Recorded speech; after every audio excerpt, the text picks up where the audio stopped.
Yo sí. Esto sí. Yo sí. Vas a llegar al cielo.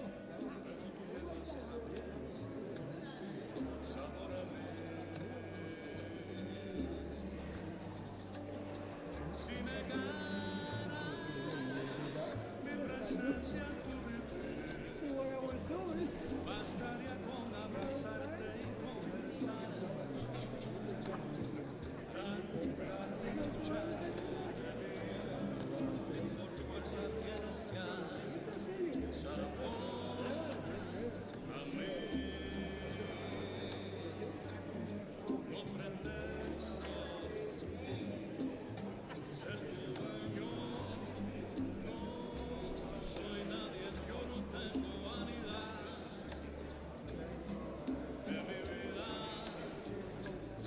Doy lo bueno, soy tan pobre que otra cosa puedo dar. Pasarán más de 1000 años, muchos más.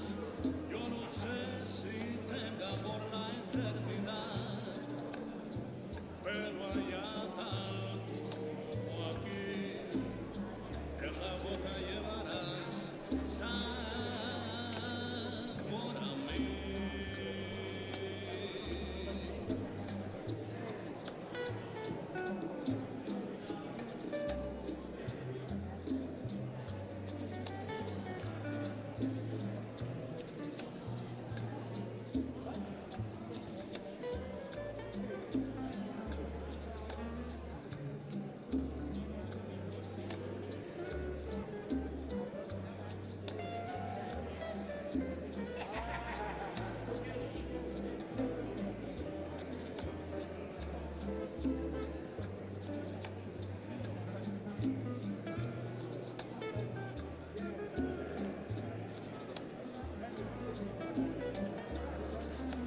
por la eternidad, pero allá tal como aquí, en la boca llevarás sabor a mí.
Now? Okay, great, excellent. Good evening, everybody. Welcome to the celebration of the life of Andy González. We would like for all you to take a seat if you can. We're about getting ready to start.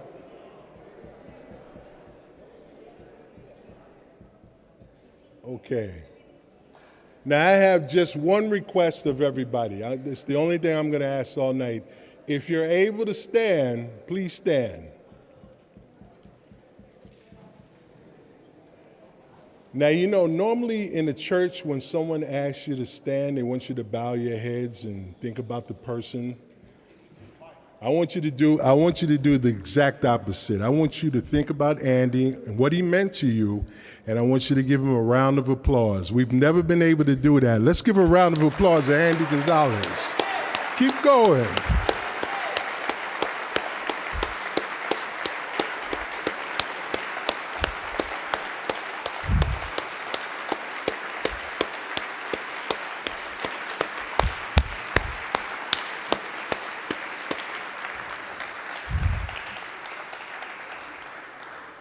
So it's a very tight program that we have. I'm not going to speak for a long time. I'm going to let our MC, who I'm going to introduce to you right now, take over the podium. Without further ado, there's a gentleman here who's going to be your MC who I really love him very dearly. He's like that proverbial brother from another mother, and he means it too, because when I call him, he picks up the phone. So, ladies and gentlemen, Mr. Felipe Luciano.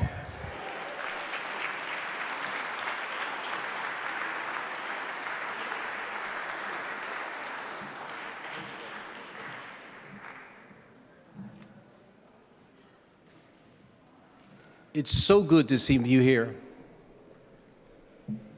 Andy might have been a little embarrassed because he was that kind of guy. I've never met a more humble person in my life. I loved him. It's as simple as that. Anyone who came within his aura loved him.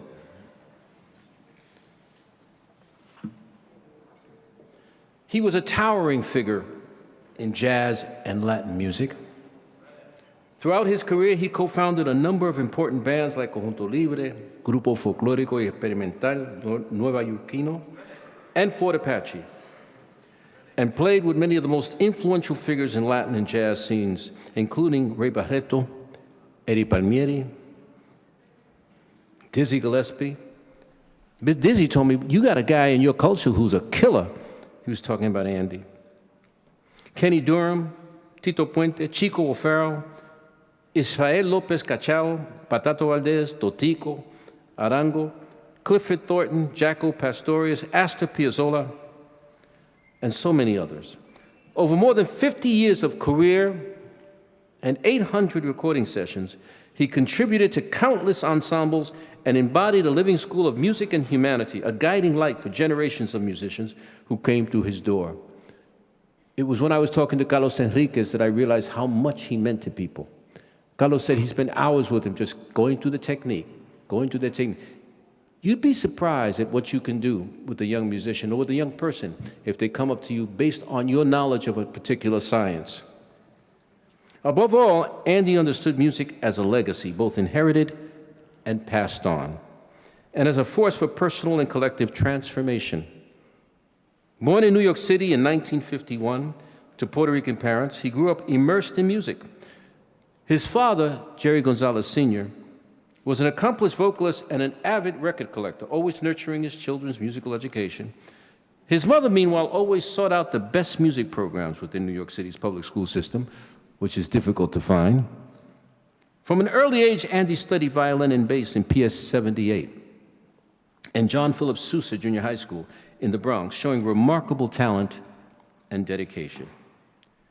Andy was only 13 years old when he and his brother Jerry formed their first band, the Latin Jazz Quintet, which was heavily influenced by the sounds of Cal Tjader and shared billing with legends. He shared billing with legends like Tito Rodriguez, Eddie Palmieri, and Joe Cuba. Around the same time, he also joined Monguito Santamaria's band. Jerry remembers it this way. These are his words. When Andy was still in junior high school, our father gave him an imposing Ampeg baby bass. Do you remember those little basses? I remember Andy carrying them around. And soon he took over the whole scene with that bass. He became a professional musician at age 13 when he joined Monguito Santa Maria's band. I joined the band right after him, a pattern that would repeat throughout our lives. Y'all don't know this, but it was Andy who got the gigs. Andy would get the gig and he would invite Jerry in. We thought it was the other way around. Bass players are always in higher demand, so Andy would get a gig playing bass with some band and then pull me in. This is Jerry speaking. One day, Ray Barreto heard Andy playing and hired him. Andy was still in high school. That gig gave Andy a huge exposure. He toured a lot, Panama, Venezuela, Colombia, Japan, and inspired many other teenagers to play bass because they admired what he was doing. Julio Romero and Alex Blake were two of those teenagers. I remember how proud I was to be Andy González's brother. Andy continued to refine his skills studying at Music and Art High School, taking private lessons with bassist Stephen Swallow, and attending classes provided by Jazzmobile. I don't know how many of you know about that. That has nurtured more musicians than a little bit. I tried playing sax there. I had to let go. I wasn't that good. Where musicians like Joe Newman, Jimmy Owen, Dizzy Gillespie, Barry Harris, and Clark Terry taught free lessons to large groups of children. In the early 1970s, Andy formed a lifelong musical partnership with Manny Oquendo, founding the group Conjunto Libre, where he also served as musical director, a collaboration lasting 35 years. When I was doing radio on WRVR, I remember people coming up to me and asking me about this band, Libre, and they would say they are a force to be reckoned with. Do you know bands would not play with them? Because they would blow you off the bandstand. Wherever Libre played, they would just blow you. They had an infectious style, an infectious rhythm, and they had a joy. The joy was effervescent. I always tell musicians, when you go on, smile. Let people know how much you love this stuff, because it's contagious. Here are Jerry's words. In 1974, the musicians that had left Eddie Palmieri founded Conjunto Libre. The band's name was an inside joke, Conjunto Libre de Palmieri. It also had something to do with the rallying cry of the Grito de Lares, que viva Puerto Rico libre. Andy convinced Manny Oquendo to come out from retirement and lead the band. He was the best timbalero and bongocero on the scene. How many of you remember Manny Oquendo? Wasn't he a monster? Every band he played with became successful, whether it was Tito Rodriguez, Tito Puente, or of course, is that Rene up there? How are you, Rene? Good to see you, puppy. He's the reason for so many of us being in this music. We used to go to his house. Big hand to Rene Lopez. Rene Lopez.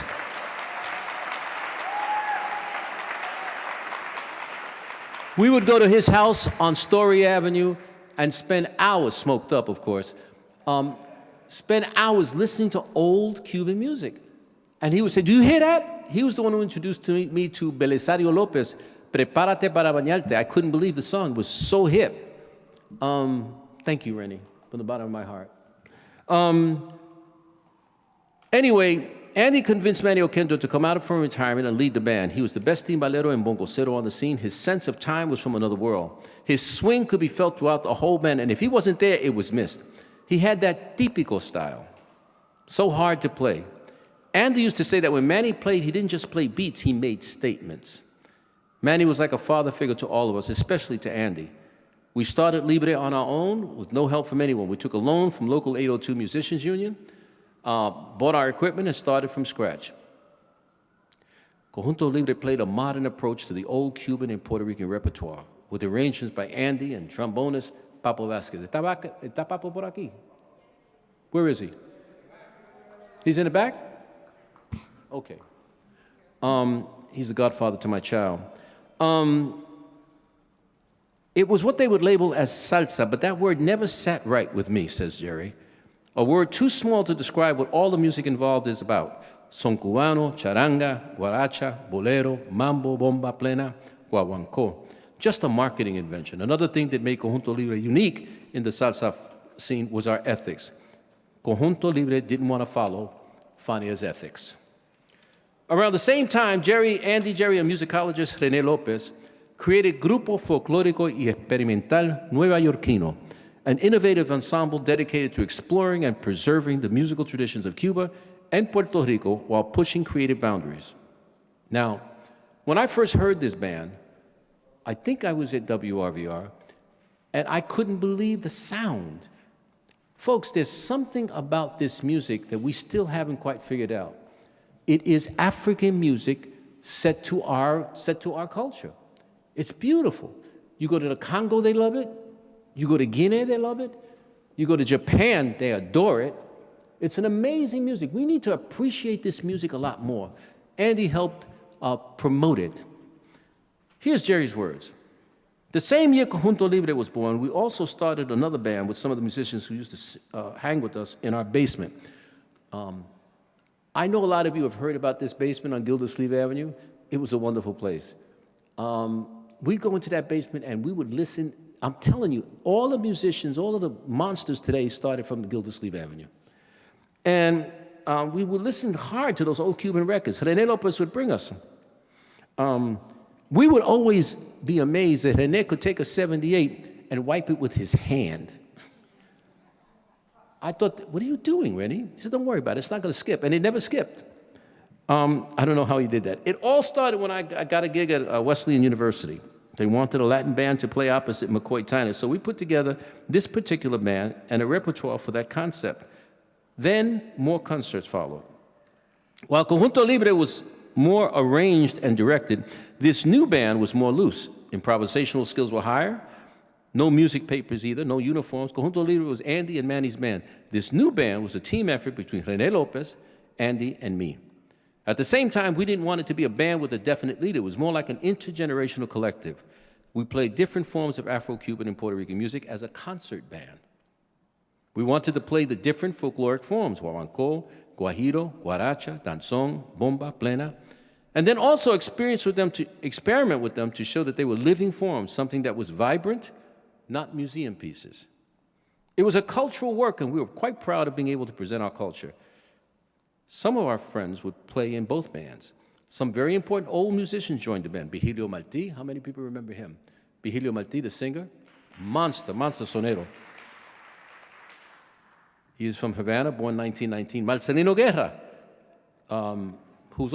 he's the composer for Parecochero, died in Spain. Chocolate Armenteros, Santa Clara. You remember him, right? He used to walk the streets and people didn't know how famous he was. Caíto used to take the maracas and throw them up in the air and catch them. I remember that.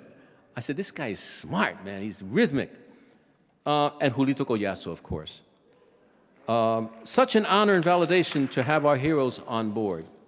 Rene Lopez brought the officials from Salsa Records, a new label, to our basement, and we had a rehearsal. After that, after they heard us, they wanted to record us immediately. If I know those guys, they were thinking money. But they did record them, thank God. Andy and I started calling the new band Conjunto Anabacoa, after the song Anabacoa played by Arsenio Rodriguez. But Rene Lopez and producer Andy Kaufman, is Andy here? And the producer Andy Kaufman, Salsa Records, renamed it Grupo Folclórico y Experimental Nuyoricano. It's always that's a tongue twister. I always thought that the name was too long, but it actually defines the concept very well, because we couldn't call it a totally folkloric band, because we were also dedicating ourselves to moving the music forward. And that means quite a bit of experimentation. We were heavily influenced by Conjunto Folclórico Nacional de Cuba. In 1975, we released Concepts in Unity. How many people have that album? Oh, that's wonderful. Concepts in Unity. And in 1976, Lo Dice Todo. How many people have that album? Better check it out, boy. These are collector's items. Lo Dice Todo, both recorded at Bell Sound Studios.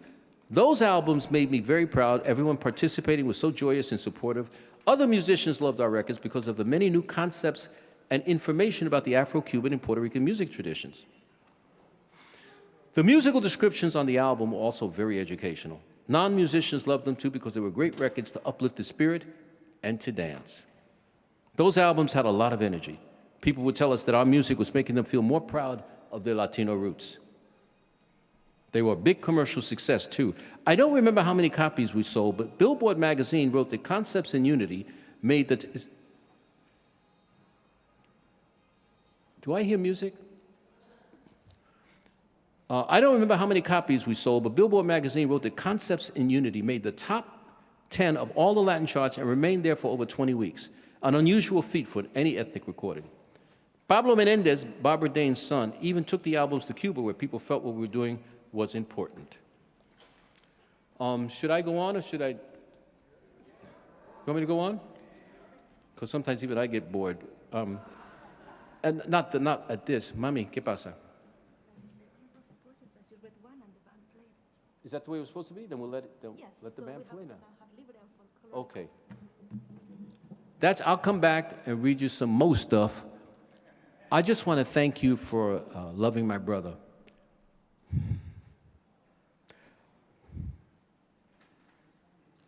There was something about Andy that was so humble. He was just humble. Jerry and I were both aggressive, confrontational. Andy was not like that. He was loved. There's a picture of him in Panama, if I'm not mistaken, or Caracas, is it? Where he's looking this way, and we used to say that was Jesus Christ. Because that's what the picture looked like, the traditional form of Jesus Christ. We know he was black. But I can't stand it when I see these Jesuses with long blonde hair and blue eyes. Come on now. It's Palestine, y'all. And sometimes they be blue, not even black. He was a good-looking man, and he always respected everybody. That's what I loved about Andy. He was very gentle with my son. He met my daughter one day. He was very gentle. He's just a wonderful guy. I hope and I pray that the angels have him in their arms, that we remember what he did for us, because all musicians are missionaries. Every one of them is a missionary. Every one of them is a priest. Do you know how hard it is to learn music and read it and be able to do that? Not all musicians can read music. I think they're all mathematicians. 16th notes, 8th notes, 32nd notes. I mean, it's incredible. I was always horrible in math. But Andy, if you're listening to us, may God bless you. May you be at peace now. He went through a severe physical challenge. And may you remember that we loved you even to your dirty drawers. May God bless you. And now the music.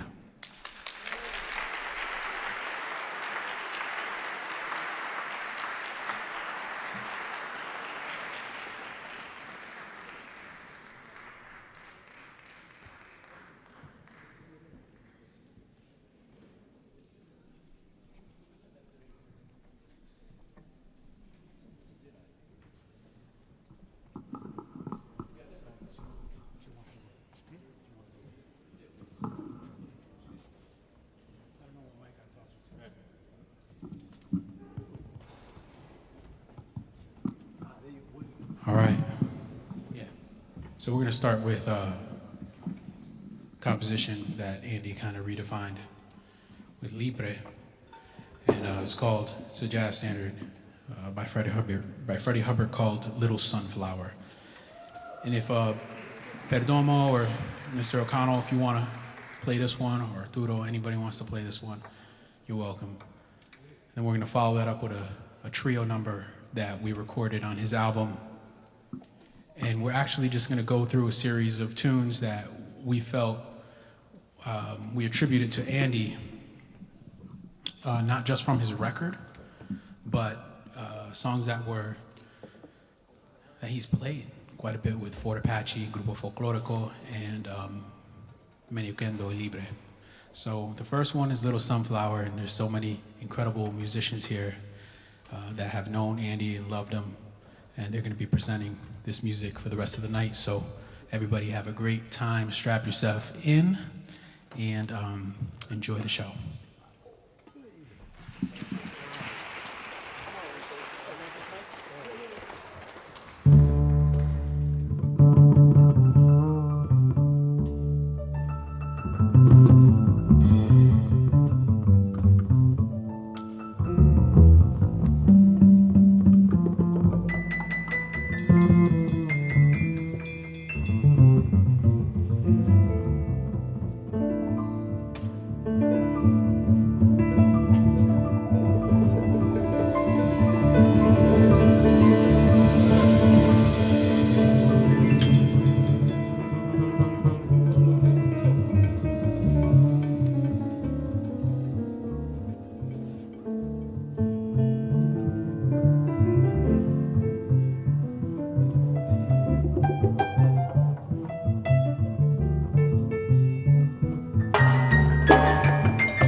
Mr. Carlos Abadi on trumpet.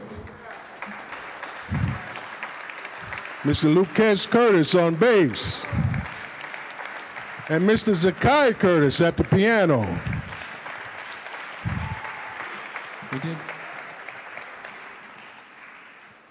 We did a recording called Entre Colegas with Andy, and it was nominated for a Grammy. That album was a very important record that had to get completed, and Andy chose all the songs and the way we did it on the album. In fact, I didn't expect to play on the album. I was there to help out with the recording, and he had this arrangement that he just had me play on. So he just said, Zakai, come play piano, but I didn't know it. There was no chart, so we just followed his lead. And we took that arrangement and added some horns to it. So we're gonna play Ode to Joy. And this is arranged by Andy González. And we kind of did a rehearsal. So those of you that were at the rehearsal, please join us. But I think we didn't have any percussion. So I see some great percussionists over there. I don't know if you want to join us, Carlos, and yeah, come on over. And anybody else that feels they want to participate in this one. Jose, I think you were at the rehearsal, so you know the arrangement. You know the arrangement better than anyone. We'll follow you.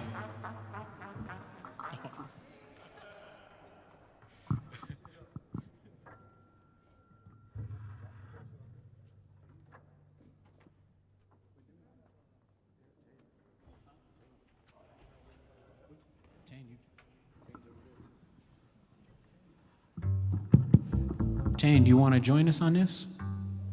Yeah. And Peter, did you want to play? Did you want to play this one too? Okay. Whoever.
We'll find out.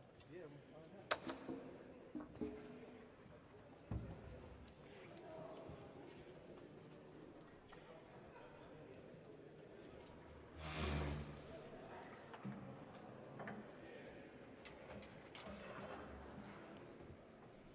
Andy was also a key element of the groundbreaking Jerry González and the Fort Apache Band. How many people remember that? I would go down to the village just to listen to them. That Fort Apache Band was incredible. Do you know something? I'm going to say something. I hope it doesn't upset people. Not one of those guys is alive today. It's so sad. Larry Willis is gone, Stubblefield is gone, Joe Ford is gone, Steve Berrios. I remember the monumental, historical battles between Jerry and Steve Berrios. They used to get it on, boy. I'm telling you. Hi, Brian, how are you? Good. And I used to get in between and say, why don't you guys stop? No, because it was unbelievable. For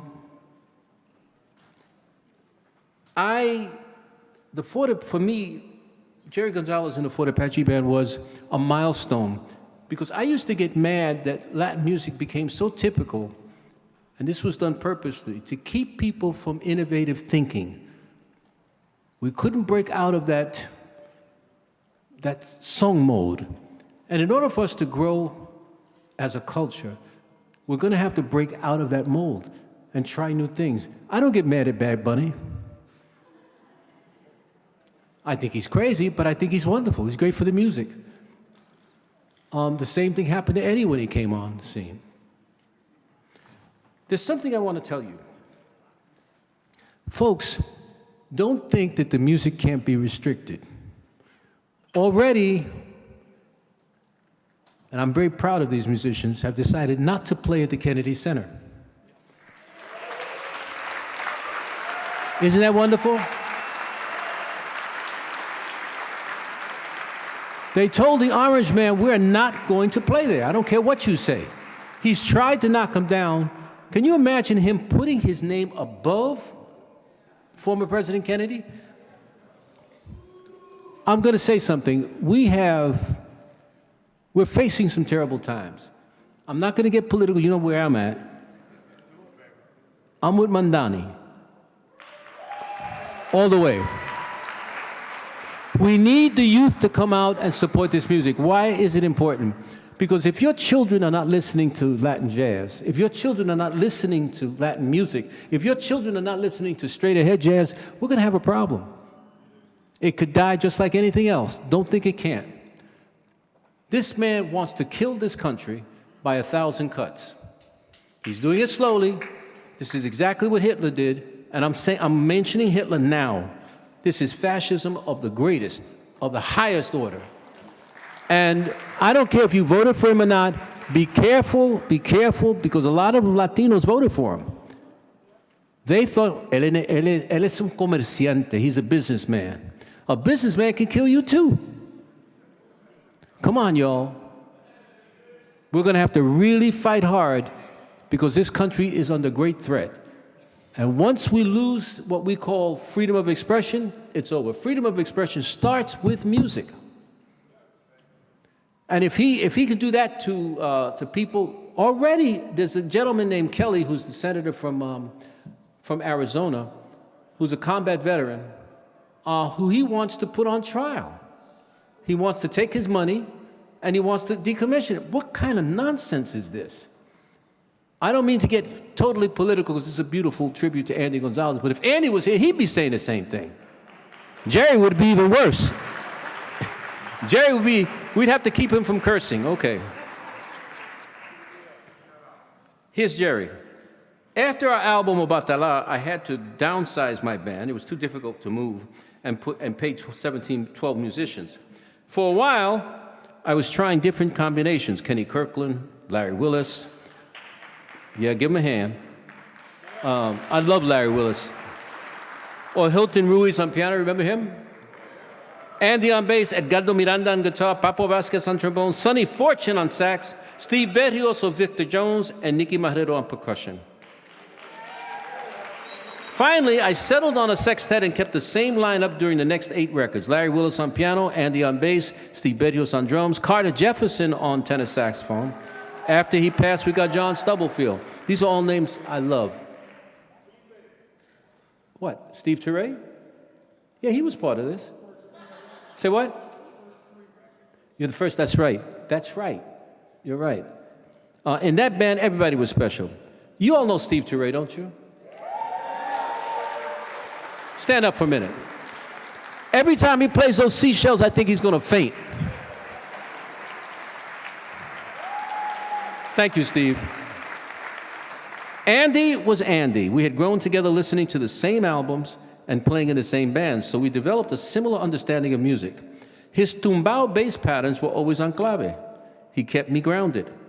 His playing had a lot to do with Cachao, Bobby Rodriguez, Paul Chambers, Al McKibben, Ray Brown, and Ron Carter, which is a nice combination of styles. My brother could be the most cooperative member of the Fort Apache band, or the opposite. Our constant bickering made our bandmates start calling us Cain and Abel.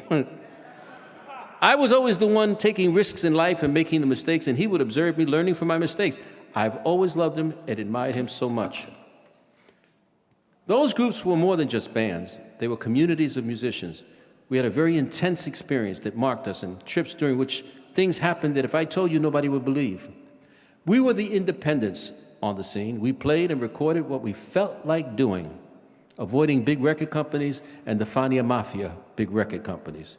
By the Fania Mafia, big record companies don't invest in natural projects. They want to shape you into something that you are not. Thinking that way involves many sacrifices. Staying alive without the support of the industry is very, very hard. And now we go to the next musical part. Yeah? Okay, we go to the musical part. Folks, I love being up here. I love talking to you. I feel the warmth from you. So when we get out, give me some money. I'm joshing. I'm just kidding. This is Jerry's youngest daughter, Julia, who I've known since she was very. When did I first meet her? About 4. She was 1 year old. She came into my house, and I showed her a rhythmic pattern on the conga, and she did it. She's now studying in Spain. She studies cello and trumpet. A big hand for Julia González.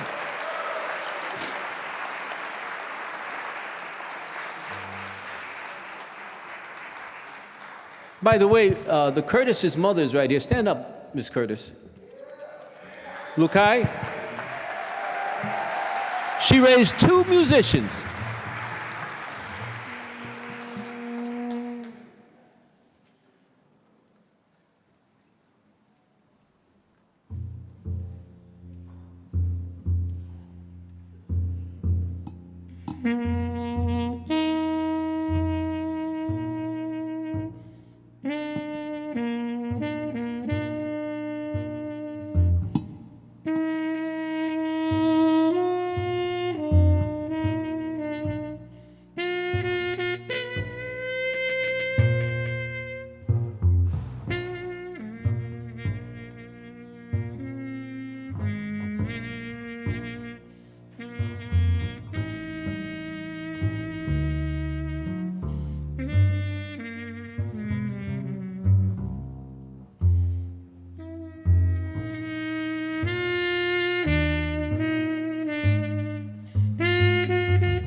Nine years of age, 9. Julia González. Bravo.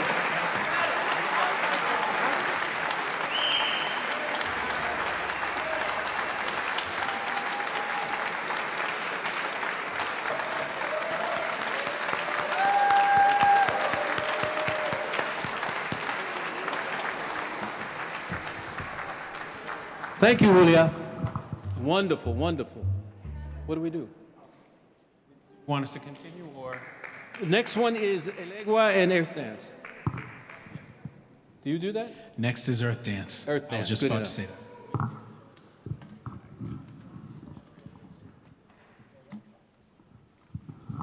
So sticking on the Fort Apache, we want to do bring up Bill O'Connell and the people and Tane, people that play with Fort Apache, and is Victor Jones here? Oh wow, what's up, Victor? This is Fort Apache's Earth Dance, written by Joe Ford.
Come on, y'all can do better than that.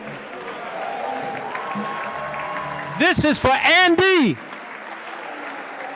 Thank you very much. Pablito el Indio even got into the spirit. Oye, me gustó el solo, ¿sabe? You did a wonderful thing, Pablo. It's about that time for us to cool down and go home, really. I remember we used to turn places out. We wouldn't go, but we got to go on this one. Andy passed the torch to many who are present here. Musicians, musicologists, music lovers, people from the music industry, and the parents and grandparents of children who now deserve a true musical education beginning at home. He did not have children of his own, but he left a whole wide human musical lineage. You saw what his niece did. Julia, stand up, Julia, again. Stand up.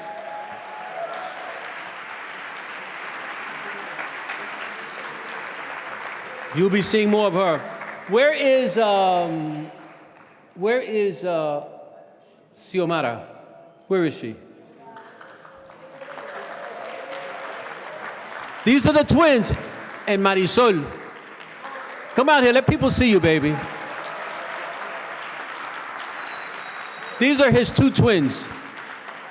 They're gorgeous. These are Jerry's two twins. Show them a lot of love outside because they've been going through hell.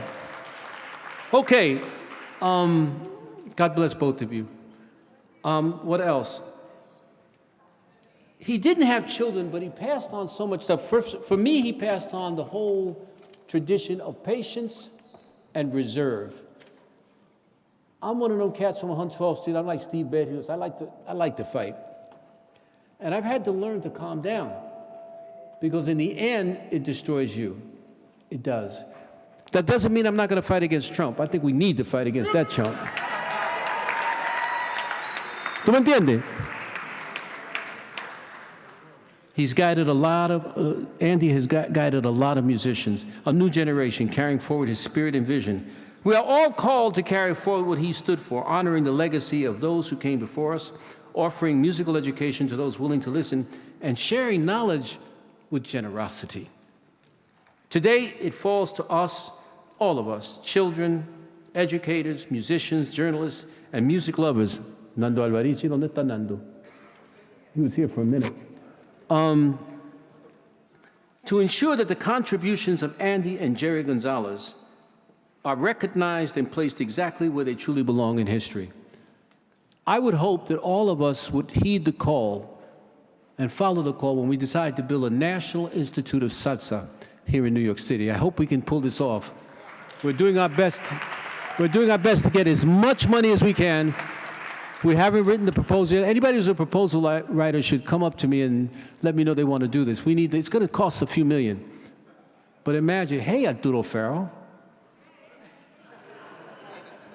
I remember him as a kid running around on West End Avenue. I was talking to his father all the time.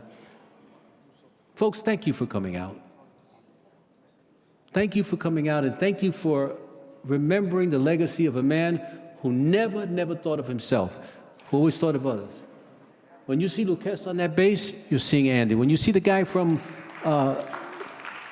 when you see, ¿cómo se llama el hombre de Wynn Kelly, ¿cómo?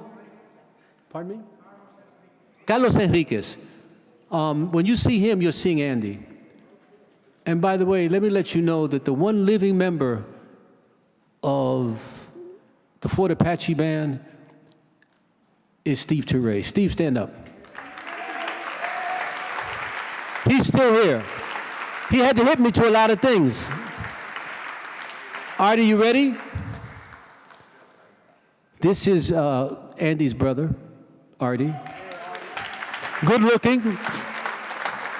Good looking until it looks like his father a lot. All right, hit it, brother. What a gorgeous room of people. You know, I'm the younger brother. I grew up in the shadow of my brothers and their art and their music.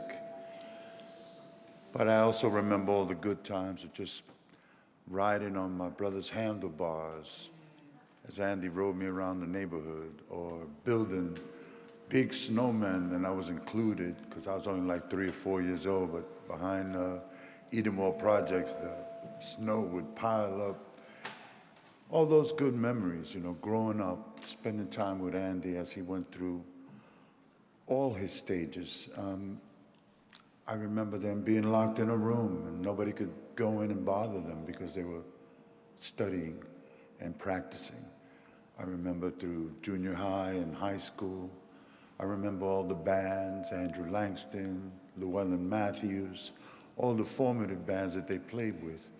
And I saw all these older cats looking at my brother like, you're the it guy, man. These guys brought everything to the table, and they shared so much music and so much intellect between each other and amongst each other that every room I ever walked into when I was a kid was full of the same joy that's in this room right now. They made everybody happy. They made everybody go, oh shit, I didn't know that, wow. They made everybody want to be something. And so, musically, I had the best seat in the house all my life. You know, on the humane scale, I couldn't have been blessed with two greater souls than my brothers and my sister Eileen, who I love tremendously.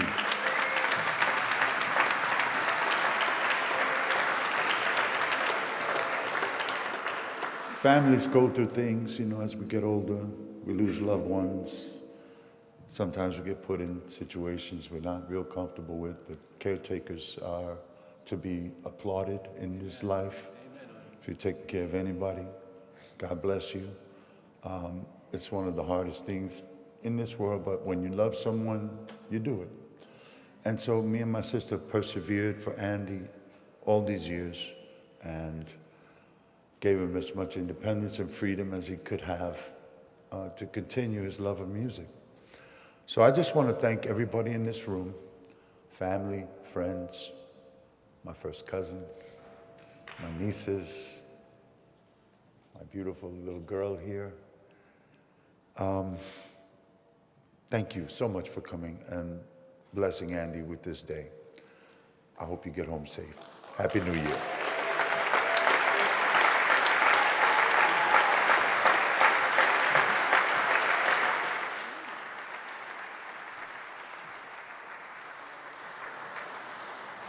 Andrea has asked me to say a few words, and I want to not take a lot of your time, but take a look around you.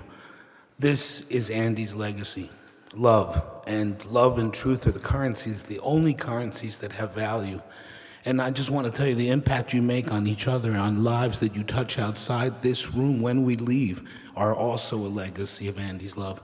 I didn't want to play Latin music. My father was Chico O'Farrell. God, I wanted to get away from it. And I got kind of a career playing with Carla Bley and this one and that one, blah, blah, blah, blah, blah. And Andy sat me down and said, brother, I've been a big fan of yours, but you got to take care of your music, the music of your people. And he sat me down on Fort Independence Avenue and he read me the Riot Act from Linus Frias to Charlie all the way up to Edsel Gomez. And I want to tell you something. That began my life. That was the beginning of my life. And my life will now is going to result in the creation of a cultural space in Harlem on 118th Street and Park Avenue. That is Andy's legacy. If it weren't for Andy, we would not be building Casa Milongo. Every one of us casts a huge shadow. If you love Andy González today, go out and share that love and that truth. Thank you for allowing me, Andrea, to speak.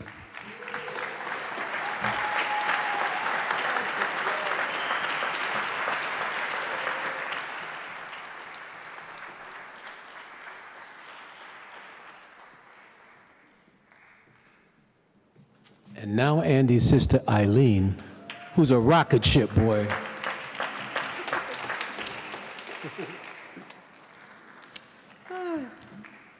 Okay, is this thing working?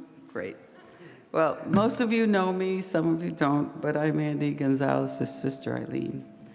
And I was present at their childhood, their musical development, and an amazing contribution that they had as musicians.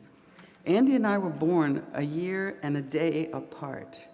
I was born December 31st, he was January 1st, so we shared a really special connection. And as kids, we looked so much alike that everyone thought that we were twins.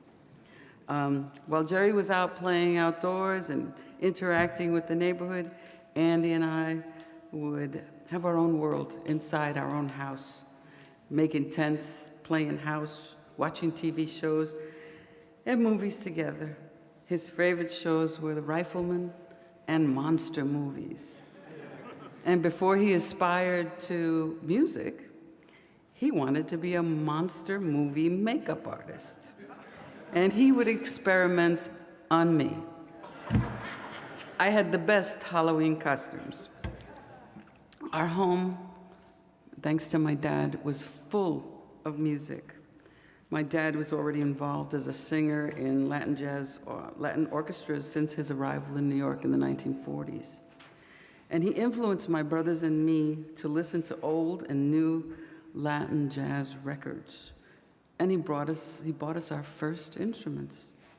My mom, she helped us by finding ways in New York City to get into public schools that had a music program. And PS 78 was our grammar school, the most fantastic grammar school ever. Andy learned how to play violin and bass. I played clarinet, flute, and oboe, and Jerry played trumpet. And I remember being with Andy in PS 78's orchestra as a first clarinet, playing the complicated score of West Side Story. Who knew that 5th and 6th graders could play that? The parents were amazed. And when I was 10, I went to the World's Fair. And Andy and Jerry had their first big performance at the New York State Pavilion. And I remember it like it was yesterday. I was so pleasantly surprised on how wonderful they sounded, and I was so very proud. I moved to Brazil when I was 11 and lived with my aunt. And there I fell in love with Brazilian music, and especially Elis Regina, and introduced her music to Andy. And Andy absolutely loved Brazilian music. And when I returned 3 years later, my brothers were already professional musicians, who knew? Andy was playing and touring with Ray Barretto, and I brought back all these records for Andy, but his favorites were always with Elis Regina, Dois na Bossa, 1 and 2. When we went to high school, finally, we all attended the High School of Music and Art on Convent Avenue, and we received our musical foundation, bar none. I decided, since I'd stopped music, to take art. And being the only girl in the family, Andy took on the role as my protector. And he accompanied me everywhere I went until he graduated in 1969. Life went on. I moved to San Francisco and stayed for 35 years. But then I found out that Andy was very ill and he needed help. And I remember Abby and Ted calling me and saying, "You gotta come." So I did. And I decided that I had to move back to New York City and care for him, and committed myself to making Andy's life more organized and uncomplicated as possible. I was his advocate and proxy for the best health care and service available. Rene Lopez and Bob Sancho were so instrumental. Yes, sir. I'm indebted to you both. And they were Andy's guardian angels. Another angel who is not here today because he's away is his home care provider for 17 years, Andres Cava. And I'm indebted to Andres forever for his loving care. I deeply thank all those friends who never forgot Andy, and they visited him during these difficult times. And you all know who you are. Unfortunately, when you're not consistently on the scene anymore, musicians, everyone goes about their daily lives. and forgets you. But they didn't. And it was so hard for Andy to be homebound and not playing. And he looked so forward to those visits because he could conduct his infamous listening sessions and brought news about, and then they brought in news about what was going on. Thanks to Tony Salva, we had our weekly movie match nights, and it was great. Now, the last celebration we had at home was the Grammy nomination for Entre Colegas, his album release with Ted and with the Curtis brothers. They produced this album for him. Everyone came, we had tons of food, and we watched the Grammy show. And as soon as Andy's name came up, everybody went wild in our apartment. You could hear it all the way down the hall. And he was so happy, and in his own ways, he was really thankful for the Curtis brothers and their dad, Ted, for producing this. So I thank you, Lucas. I thank you, Zakai and Ted and Abby for her famous cakes and for all your love and support. Andy's life experience should also remind us of the importance of caring and honoring our musicians while they're still with us, even more when their health is no longer allowing them to keep playing, and support their loved ones who nurture them in the rhythm of everyday life at home. I miss Andy and Jerry a lot, but I take solace in knowing that they're together with my parents and all the musical mentors and friends gigging up there in heaven. So I want to thank you all for being here and sharing this wonderful day with me and my family. And I send special thanks to everyone that helped me put this memorial together. If it wasn't for you guys, I couldn't have done it. And if you haven't already, please sign the guest book along with your contact information and any comments you'd like us to have. Now, we do have a special treat for you. I do have some buttons. Who hasn't gotten a button? Please see me, and we got them for you. But I want to let you know that we have a limited amount of copies of Andy's final CD, Entre Colegas, for sale in the back of the church. This CD was Grammy nominated, and each one was personally signed by him before he passed. So the CD is very collectible and is a precious memory of Andy's legacy. Your purchase will also help us support this memorial. While I'm known for being the quiet, private person with demeanor, I don't post much on social media. I'm not a poster. I read everything, but I don't comment, I don't do anything. But it would be my pleasure to keep in touch with all of you. So abrazos to all of you. Thank you for coming, and your presence here means so much to me. Thank you.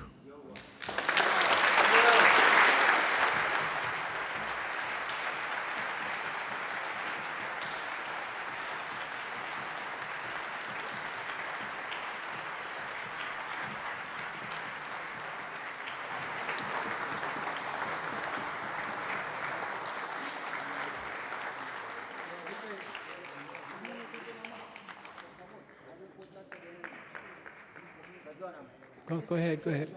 Yep, very short. Go ahead. Okay, everybody, my name is Pablo Rosario, and I'd like to add my contribution, what Andy did for me.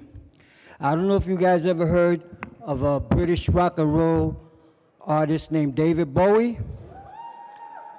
Well, Andy, when I was called for the audition, I had the situation of Jerry González on one side and Andy on the other side, you know, like the cartoons, the angel on one side and the devil on the other side. Well, Jerry was the one that was saying, nah, Pablo, don't take that gig. They're gonna make you dye your hair red and you're gonna be wearing eyebrows also. And Andy said, Pablo, go to the audition, take the gig. So I was between that and that, but Andy kept pushing, go to the audition, go to the audition. As it turned out, I went to the audition, I got the gig, I became the first Puerto Rican Latin percussionist for a British rock and roll star, thanks to Andy González. Thank you, Andy. Not only that, I was the first to make $5,000 in one night with David Bowie, thanks to Andy.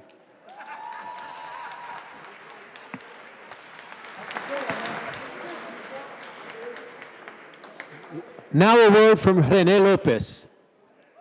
He started all of this. Folks, take it easy. We'll be going in a little while. Rennie? Rennie? Would you guys move out of the way so Rene Lopez can come up here?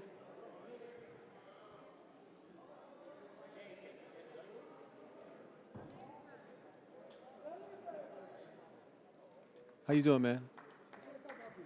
Fine, how are you?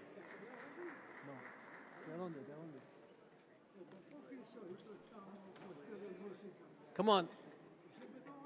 See, Rennie, come on up. This is the godfather of the modern salsa movement, modern Latin music, Rene Lopez. Thank you for listening. You kidding me? For the kind words, man. Wasn't it for you, I wouldn't even be here, man. Wow. Please, folks. We've had a wonderful time here celebrating Andy. And I have to tell you that with me, Andy, and Jerry, it's rather difficult because it's a question of family. I met Andy when he was playing with Eddie Palmieri. He had just started playing with Eddie, and Nicky Marrero was there, and then Jerry wasn't playing with Andy, but he was involved. And Eddie used to tell all his young musicians, he says, before you really know what this is about, you gotta meet Rene and talk to him a little bit and let him, pass some things on to you, some knowledge and whatnot, and I was glad to do it. We started getting together in my house. First year, I think Andy came up almost every day that he didn't work. And it was amazing because we would stay up till 3 or 4 in the morning, and then he'd say, hey man, I'm gonna split, and I go, Chévere. It never dawned on me that Gildersleeve Avenue, where they lived, was not that close to me. I mean, it was in the same area. And I never wondered how he got home. And never in all that time. And then somebody told me, well, why don't you take him home? You have a car. And I go, well, I'm not taking him home because he's a musician. When he gets home, he's going to go to sleep. I got to get up at 6:30 in the morning and go to work. And sometimes I did 2 shifts. So it never dawned on me. And I was just thinking about that, but he was always up there. Not Jerry as much, but Jerry came up often, and as did many other musicians. We had so much fun. And one of the things that I'd like to impart is they always talk about how much they learned from me and the sessions in my house and all that, and I'm very proud of that. But the fact is that I learned more from them probably than what they learned from me. They were natural teachers. They were involved in jazz. I liked jazz, but I was never involved. And we had a pact sort of. When I went to visit them at their place, Come on, y'all. we didn't hear típico so much. We heard jazz. It's through them that I heard about Arty Shep and all of the others, Rasson Roland Kirk, and the musicians that they were close to and that they admired. So it was a great learning process between the two of us. And I have never met anybody with the commitment to music that those brothers had. Nobody. I never saw them play baseball or any sport, anything. They just did music. That was it. There was never a question of that they would do anything else. It was a 100% commitment. And the Grupo thing was a great experience. I could talk a lot, and usually I do, but I'm going to cut this one short. All I'm going to say is that I will miss them forever. Lino Frias, the piano player, had a saying that we all loved. I'll say it in Spanish, and then I'll say it in English. He says, vives en mi corazón y no paga renta. You live in my heart and you don't pay rent. And that's Andy González. Thank you very much. Okay. Thank you, Felipe, for everything, Felipe. Oh, listen, you kidding me? Thank you for coming. Get home safely. Remember Andy González and Jerry González. Remember their family. And remember that we're called to carry forward what he stood for, honoring the legacy of those who came before us, offering musical education to those willing to listen, and sharing knowledge with generosity. Today, it falls on all of us, scholars, educators, musicians, journalists, and music lovers, to ensure that the contributions of Andy and Jerry González are recognized and placed exactly where they truly belong in history. Good night, y'all.